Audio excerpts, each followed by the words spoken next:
Welcome to সাজবাতি collection. আমি সুপর্ণা। আজকে একটা এক্সক্লুসিভ একটা ওয়ান পিসের কালেকশন নিয়ে চলে এসেছি। দেখে নাও ওয়ান পিসটা অ্যালান কাটে যাচ্ছে, হলটার নেকে যাচ্ছে, যেটা এখন খুব ট্রেন্ডি চলছে।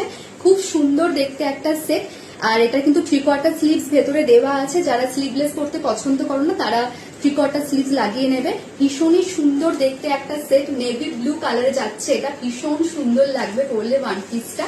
যারা কুর্তি হিসেবে পড়তে চাও তারা কুর্তি হিসেবে পড়তে পারো নিচে লেগিংস এর সাথে, কিন্তু ওয়ান পিসই কিন্তু এটা বেস্ট লাগবে পরলে, একটা স্মার্ট লাগবে পরলে। পুজোতে পরার জন্য কিন্তু ভীষণ ভীষণ ভালো একটা সেট। এটা মেটেরিয়ালটা হচ্ছে কটন মাসলিনে যাচ্ছে। এটা পুরো প্রিমিয়াম কোয়ালিটি মেটেরিয়াল আছে। ভীষণ সুন্দর দেখতে একটা সেট। হলটারে যাচ্ছে। সামনে দেখো একটা কড়ি দেওয়া একটা লটকানের মতো একটা খুব সুন্দর স্টাইল করা আছে। ভীষণ ভীষণ ভীষণ সুন্দর একটা সেট। এটা 38 to 46 অব্দি অ্যাভেলেবেল আছে। ভীষণ ইউনিক দেখতে। প্রাইস আছে 795 অনলি। যদি পছন্দ হয়ে গিয়ে থাকে তাহলে স্ক্রিনে দেওয়া হোয়াটসঅ্যাপ নাম্বারে বুকিং করো।